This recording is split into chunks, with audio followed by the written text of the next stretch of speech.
प्रभु यीशु मसीह के नाम में आप सबको सलाम।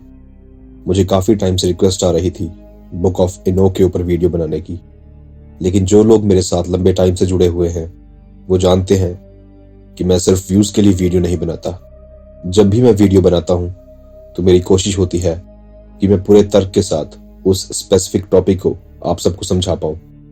सो फाइनली अब बुक ऑफ इनोक के ऊपर वीडियो लेकर मैं आपके सामने हाजिर हूँ। ये इनोक आखिर है कौन? सबसे पहले इस बात को जल्दी से जान लेते हैं और फिर हम इनोक की किताब के रहस्यों को जानेंगे। आदम के दो बेटे थे, केन और हाबिल, जिसके बारे में हम सब जानते हैं। लेकिन जब केन ने हाबिल को मार दिया तो आदम के एक और पुत्र जन्मा, जिसका नाम उन्होंने रखा सेद। सेद से इनोश उत्पन्न हुआ। इनोश, इनोक नहीं। इनोश से कनान उत्पन्न हुआ। कनान से महलेल उत्पन्न हुआ। महलेल से येरेद और फिर येरेद से अल्टीमेटली इनोक उत्पन्न हुआ। इस जीनियोलॉजी के बारे में बुक ऑफ जेनेसिस यानी उत्पत्ति की किताब चैप्टर 5 में आप पढ़ सकते हैं। लेकिन इस किताब में किसी और के बारे में नहीं, लेकिन सिर्फ इनोक के बारे में स्पेशल वर्स लिखा गया है कि वह परमेश्वर के साथ साथ चलता था। यानी परमेश्वर को इनोक प्रिय था। और इनोक के लिए परमेश्वर के प्यार का अंदाजा आप इस बात से लगा सकते हैं कि जैसे एलिया को खुदा ने यूं ही स्वर्ग में उठा लिया था, वैसे ही इनोक को भी खुदा ने ऐसे ही स्वर्ग में उठा लिया था। उत्पत्ति की किताब चैप्टर 5 और वर्स 24। और हनोक परमेश्वर के साथ साथ चलता था, फिर वह लोप हो गया क्योंकि परमेश्वर ने उसे उठा लिया। न्यू टेस्टमेंट में भी इनोक के बारे में यही लिखा गया है। इब्रानियों चैप्टर 11 और वर्स 5। विश्वास से ही हनोक उठा लिया गया कि मृत्यु को ना देखे, और उसका पता नहीं मिला क्योंकि परमेश्वर ने उसे उठा लिया था। और उसके उठाए जाने से पहले उसकी ये गवाही दी गई कि उसने परमेश्वर को प्रसन्न किया है। इसके अलावा बाइबल में और भी बहुत सारी जगहों पर तकरीबन 10 बार इनोक के बारे में बात की गई है। इसी इनोक ने एक किताब लिखी थी जिसका नाम है बुक ऑफ इनोक। लेकिन माजी तारीख में यह किताब गुम गई थी। लेकिन 1947 से 1948 के बीच में यह किताब फिर से कुमरान की चौथी गुफा में मिल गई। आज के कुछ लोग इस किताब को रियल मानते हैं और कुछ लोग इस किताब को एक फ्रॉड मानते हैं। और ना सिर्फ आज के बल्कि अर्ली एजेस के लोग भी इस किताब को समझने में नाकाम थे, जिस वजह से ये किताब उनके सर के ऊपर से निकल गई और उन्होंने इस किताब को तवज्जो देना बंद कर दिया। देखिए, इनोक जो था उसको एंजल्स हेवन में उठा के ले जाते थे और वहां की मनोहर जगहों को दिखाते थे। ऐसे ही जब इनोक वापिस आ रहा था तो जो जो नजारे वह आते हुए देखता है उन सब को वह अपनी किताब में लिख देता है। चैप्टर 17 और वर्स 2 मैं आपके लिए रीड कर रहा हूं। तब वह मुझे बवंडर के स्थान पर लाए और उस पहाड़ पर जिसकी चोटी आसमान से बातें करती थी। देखिए, उस टाइम पे उन लोगों को समझ में ही नहीं आता था कि इनोक यहाँ पर आखिर कह क्या रहा है, क्योंकि उस वक्त ऐसी टेक्नोलॉजी मौजूद ही नहीं थी कि हम इंसान पृथ्वी के वायुमंडल के बाहर से देख पाए। तो इनोक ने कौन सी बवंडर की जगह देख ली? तो जवाब आपको इस तस्वीर में मिल गया होगा। अर्थ के एटमॉस्फेयर को अगर आप देखें तो ये बाहर से एक टॉर्नेडो की तरह यानी एक बवंडर की तरह गोल चक्र में घूमता हुआ नजर आता है।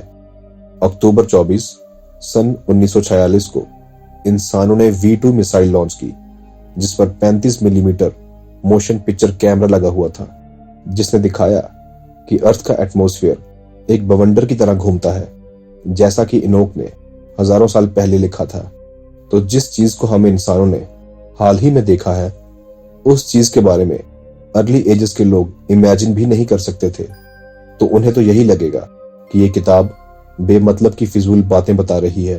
और जिस ऊंचे पर्वत की बात इनोक यहाँ कर रहा है तो वह पर्वत कोई और नहीं बल्कि माउंट एवरेस्ट ही है, क्योंकि स्पेस से देखने पर माउंट एवरेस्ट के ऊपर गोल चक्र में इसकी चोटी की वजह से क्लाउड्स घूमते हुए अक्सर देखे जा सकते हैं। अगले वर्ष में इनोक कहता है, और मैंने चमकीले स्थानों को, बिजली के स्थान को और अत्यधिक गहराइयों को, जहां अग्निमय धनुष तीरों के साथ और तरकश था, अग्निमय तलवार और सारी बिजलियों को देखा।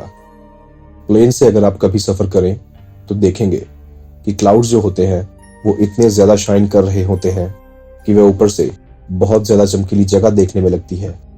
आगे वर्ष 4 में लिखा है कि तब वह मुझे एक नदी पर और पश्चिम की अग्नि पर ले गए, जो सूर्य के हर अस्त को ग्रहण करता है। यहाँ जब इनोक नदी की बात करता है तो वह पश्चिम की अमेज़न रिवर की बात कर रहा है, जो हम आज के युग के इंसान ही समझ सकते हैं। तभी तो इनोक ने कहा था कि मेरी बातें अंत के दिनों के लोग ही समझ सकेंगे। देखिए, इनोक की किताब में इनोक ने सीधे तौर पर ऐसी ऐसी बातों को लिखा था जिससे यह साबित हो रहा था कि यीशु मसीह ही यहूदी जाति का अवेटेड मसाया और राजा है। ये एक बहुत ही ज्यादा बड़ी वजह थी कि फरीसियों ने उस किताब को, जो कभी तोरा में ऐड कर ली जाती थी और कभी निकाल दी जाती थी, उसका मुकम्मल तौर पर सफाया कर डालना चाहा। इनोक की किताब के चैप्टर नंबर 46 और वर्ष 1 से मैं आपके लिए पढ़ रहा हूं, जहां इनोक यीशु मसीह को स्वर्ग में आत्माओं के पिता के साथ, खुदा के साथ, परमेश्वर के साथ देखने की बात जो है वो यहां पर करता है। वहां मैंने उसको देखा जो दिनों का प्रमुख यानी अति प्राचीन है, और उसका सर ऊन की तरह सफेद था, और उसके साथ एक दूसरा व्यक्ति भी था जो मनुष्य की तरह दिखाई दे रहा था, और उसका मुख पूरी तरह मनोहरता से भरपूर था, जैसे पवित्र स्वर्गदूतों का होता है। दानियल की किताब अगर आप पढ़ें तो चैप्टर 7 और वर्ष 9 में दानियल भी कुछ ऐसा ही लिखता है। मैंने देखते देखते अंत में क्या देखा कि सिंहासन रखे गए और कोई अति प्राचीन विराजमान हुआ। ये वही अति प्राचीन है जिसको इनोक की किताब में दिनों का प्रमुख कहा गया है। उसका वस्त्र हिमसा उजला और सर के बाल निर्मल ऊन सरीखे थे। यहां दानियल भी वैसा ही डिस्क्रिप्शन बता रहा है जैसा कि इनोक की किताब में इनोक बता रहा है। और मैंने एक स्वर्गदूत से पूछा जो मेरे साथ चला था और मुझे सारे भेद दिखा रहा था, इस मनुष्य के पुत्र के विषय में वह कौन है और किस स्थान से है, और वह दिनों के प्रमुख यानी अति प्राचीन के साथ क्यों गया है। यहां पर इनोक एक ऐसी बात लिख रहा है जो सीधे सीधे यहूदियों की बोलती बंद कर देती है। देखिए, बुक ऑफ इनोक सबसे पुरानी किताब है। The most ancient scripture is book of Enoch only. उस किताब में भी, या यूं कहिए कि फर्स्ट नोन बुक में भी, हमें यीशु मसीह का जिक्र होता हुआ नजर आ रहा है। उस समय तो पृथ्वी पर यीशु मसीह का जन्म भी नहीं हुआ था, और इनोक यहाँ यीशु मसीह के लिए देखिए क्या टाइटल यूज कर रहा है। वो यीशु मसीह को सन ऑफ मैन यानी मनुष्य के पुत्र का टाइटल दे रहा है। यूहन्ना को जब प्रकाशन मिला और उसने बुक ऑफ रेवलेशन लिखी, तो जब वह अपने विजन में जिस शख्सियत को देखता है तो वह भी उसके लिए सन ऑफ मैन शब्द का उपयोग ही करता है। प्रकाशित वाक्य चैप्टर 1 और वर्ष 13। और उन दीवटों के बीच में मनुष्य के पुत्र सरीखा एक पुरुष को देखा, जो पांव तक का वस्त्र पहने और छाती पर सुनहला पटुका बांधे हुए था। प्रकाशित वाक्य चैप्टर 14 और वर्ष 14। और मैंने दृष्टि की और देखो, एक उजला बादल है, और उस बादल पर मनुष्य के पुत्र सरीखा कोई बैठा है, जिसके सर पर सोने का मुकुट और हाथ में चोखा हंसुआ है। अब यहूदी दृष्टिकोण यानी नजरिए से यूहन्ना तो यीशु मसीह का चेला था, तो हो सकता है कि वह जानबूझकर ऐसी शब्दावली का इस्तेमाल कर रहा हो ताकि वह इनोक के विजन और इनोक की भविष्यवाणियों में यीशु मसीह को फिट कर सके। लेकिन दानियल का क्या? दानियल ने तो अपनी किताब यीशु मसीह से सैकड़ों साल पहले लिखी थी। वो तो यीशु के 12 चेलों में नहीं था ना।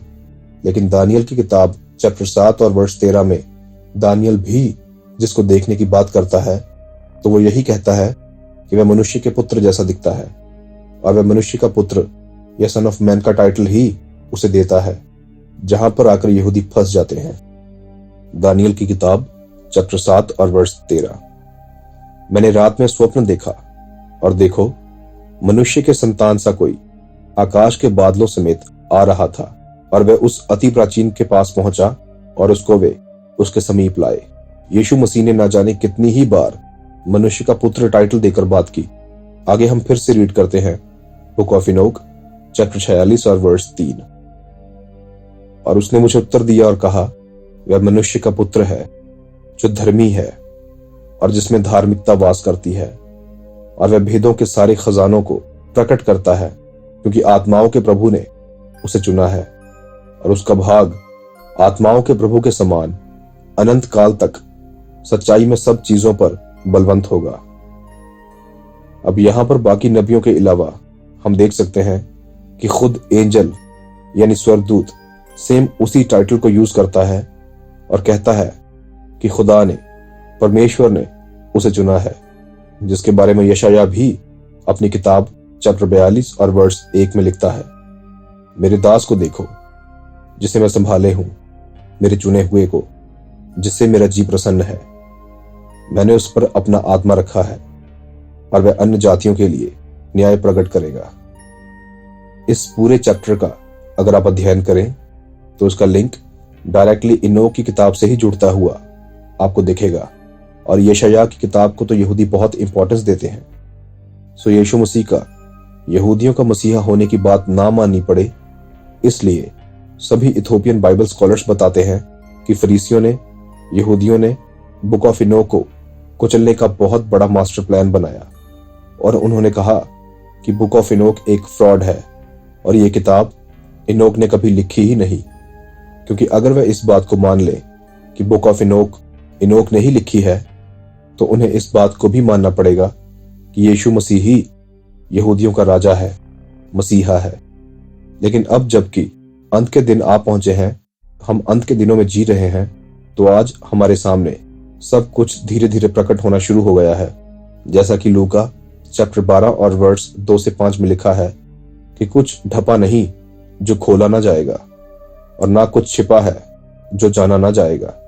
इसलिए जो कुछ तुमने अंधेरे में कहा है वह उजाले में सुना जाएगा, और जो तुमने कोठरियों में कानों कान कहा है वह कोठों पर प्रचार किया जाएगा। चलिए हम आगे पढ़ते हैं और बुक ऑफ इनोक के उसी चैप्टर का नेक्स्ट यानी 4th वर्स रीड करते हैं। और ये मनुष्य का पुत्र जो तूने देखा है वह राजाओं और समर्थियों को उनके स्थान से उठा देगा और बलवंतों को उनके सिंहासनों से और सामर्थियों के बंधनों को ढीला करेगा और पापियों के दांत तोड़ डालेगा। ये वही बात की जा रही है जो हम जानते हैं। यीशु मसीह जब आएगा तो सभी देश देश के प्रधानों को और अधिकारियों को कुचल डालेगा और एक पवित्र राजदंड स्थापित करेगा। आगे चैप्टर 48 और वर्स 3 में इनोक लिखता है कि सूरज और चिन्हों के बनने से पहले, स्वर्ग और तारों के बनने से पहले उसका नाम आत्माओं के प्रभु के सामने बोला गया था। यानी जब आकाश और पृथ्वी और सूरज भी नहीं बने थे, तब वह मनुष्य से दिखने वाला मनुष्य का पुत्र मौजूद था। अब इस बात को यूहन्ना की किताब चैप्टर 1 और वर्स 1 में भी हमें जानने को मिलती है। आदि में वचन था और वचन परमेश्वर के साथ था और वचन परमेश्वर था। यीशु मसीह के जो चेले थे वो बहुत कोशिश करते थे कि यहूदियों को सच का पता चले, और वे इनोक की पुस्तक का रेफरेंस दे देकर फरीसियों को, यहूदियों को कहते थे कि यही मसीहा है जिसके बारे में भविष्यवक्ताओं ने भविष्यवाणियां की। तुम इस पर विश्वास करो, ईमान लाओ, ताकि जजमेंट के दिन भक्तिहीनों में तुम्हारा नाम ना आए और तुम बचाए जाओ। New Testament book of Jude chapter 1 और वर्स 14 से 15 मैं आपके लिए रीड कर रहा हूं। और हनोक ने भी, जो आदम से 7वीं पीढ़ी में था, इनके विषय में भविष्यवाणी की कि देखो, प्रभु अपने लाखों पवित्रों के साथ आया कि सबका न्याय करे और सब भक्तिहीनों को और उनके अभक्ति के सब कामों के विषय में जो उन्होंने भक्तिहीन होकर किए हैं, और उन सब कठोर बातों के विषय में जो भक्तिहीन पापियों ने उसके विरोध में कही हैं, दोषी ठहराए। देखिए, ये जो आयतें हैं ये इनोक के कई सालों बाद लिखी गई, तो फिर उन्होंने उस समय इनोक की भविष्यवाणियां कहां से सुन ली? इन लोगों के समय में तो इनोक मौजूद ही नहीं था ना। तो इससे ये बात साफ हो जाती है कि इनोक की किताब कोई फ्रॉड नहीं, बल्कि सचमुच इनोक की किताब एग्जिस्ट करती थी, जिसे पढ़कर इन लोगों को इनोक द्वारा की गई भविष्यवाणियों के बारे में पता चला। आगे हम देखते हैं दूसरा पतरस चैप्टर 2 और वर्स 4। क्योंकि जब परमेश्वर ने उन स्वर्गदूतों को जिन्होंने पाप किया नहीं छोड़ा, पर नरक में भेजकर अंधेरे कुंडों में डाल दिया ताकि न्याय के दिन तक बंदी रहे, ओल्ड टेस्टामेंट में कहीं पर भी नहीं लिखा कि खुदा ने उन स्वर्गदूतों को अंधेरे कुंडों में कैद किया, लेकिन ये बात हमें जानने को मिलती है बुक ऑफ इनोक में। जी हाँ, ये सब कैसे घटा, कैसे उन अलगाववादी स्वर्गदूतों को अंधेरे कुंडों में यहोवा ने डाल रखा है, इस बात को पूरी तरह से बुक ऑफ इनोक में ही बताया गया है। यहूदा चैप्टर 1 और वर्स 6 में भी यही लिखा गया है, जो कि न्यू टेस्टामेंट की किताब है। फिर जो स्वर्गदूतों ने अपने पद को स्थिर ना रखा, वरन अपने निज निवास को छोड़ दिया, उसने उनको भी उस भीषण न्याय के दिन के लिए, जो सदा काल के लिए है, बंधनों में रखा है। इसके बाद पहला कुरिन्थियों चैप्टर 6 और वर्स 3 में लिखा है कि क्या तुम नहीं जानते कि हम स्वर्गदूतों का न्याय करेंगे, तो क्या संस्कारिक बातों का निर्णय ना करें। इस बात को भी ओल्ड टेस्टामेंट में कहीं पर भी नहीं लिखा कि धर्मी लोग जो हैं वह शैतानी स्वर्गदूतों का न्याय करेंगे। तो फिर यहाँ ऐसा क्यों लिखा गया है कि क्या तुम नहीं जानते। दरअसल ये बात बुक ऑफ इनोक में बताई गई है कि जो धर्मी लोग हैं वह अभिषिक्त पुरुष के निज भाग है, और वह उस चुने हुए अभिषिक्त पुरुष के साथ यानी यीशु मसीह के साथ शैतानी स्वर्गदूतों का न्याय करेंगे। सो इतने सारे प्रूफ देखने के बाद हमें यह बात जानने को मिलती है कि बुक ऑफ इनोक कोई झूठ नहीं, बल्कि यीशु के खिलाफ यहूदियों की चाल थी।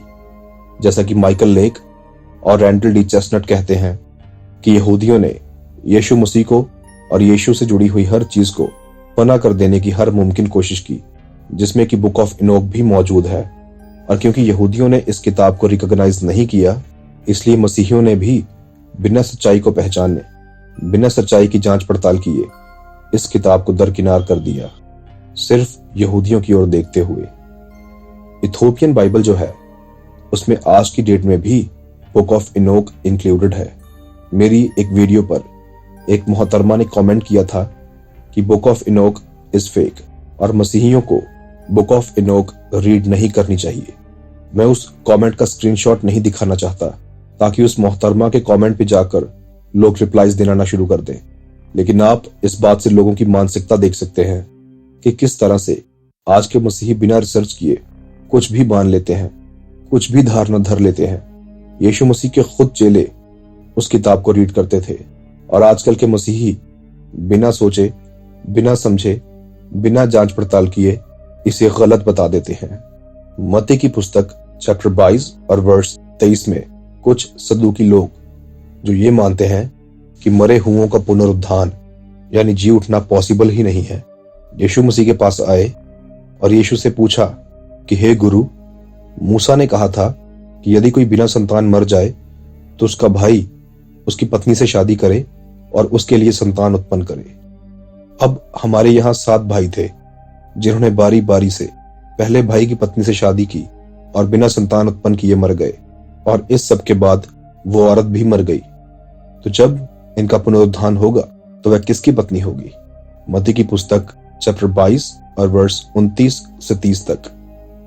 यीशु ने उन्हें उत्तर दिया कि तुम पवित्र शास्त्र और परमेश्वर की सामर्थ नहीं जानते, इस कारण भूल में पड़े हो, क्योंकि जी उठने पर ब्याह शादी ना होगी, परंतु वे स्वर्ग में परमेश्वर के दूतों की नाई होंगे।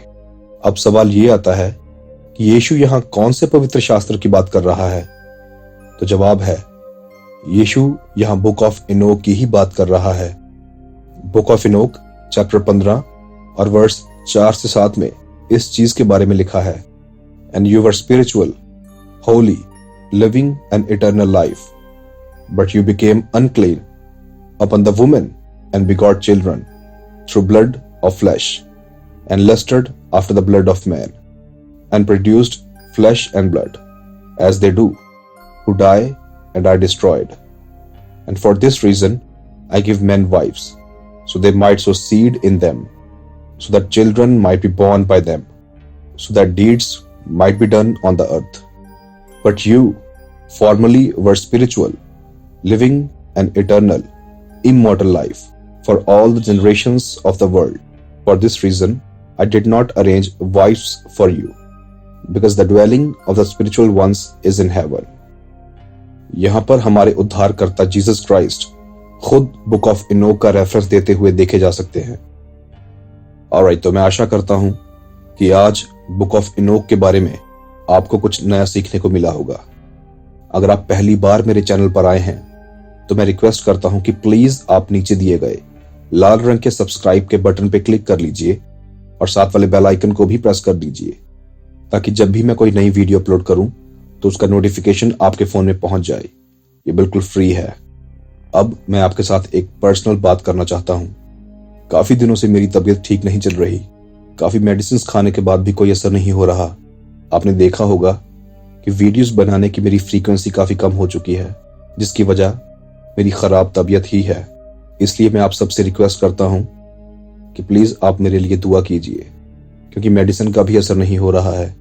ये चीज मैं आपके साथ इसलिए शेयर कर रहा हूं क्योंकि मैं आप सबको सिर्फ अपने सब्सक्राइबर्स नहीं मानता, मैं आप सबको अपनी फैमिली मानता हूं। जो मेरे साथ इस चैनल पर पहले से जुड़े हुए हैं, उन लोगों ने इस बात को नोटिस किया होगा कि मेरी वीडियोस पे जो कमेंट्स आते हैं 90% मैंने उन सब के कमेंट्स लाइक किए होते हैं, ताकि उन सबको पता चल सके कि मैं उनके कमेंट्स रीड करता हूं। Because you all are my family. प्रभु यीशु मसीह के नाम में आप सब पर सलामती हो। आमीन।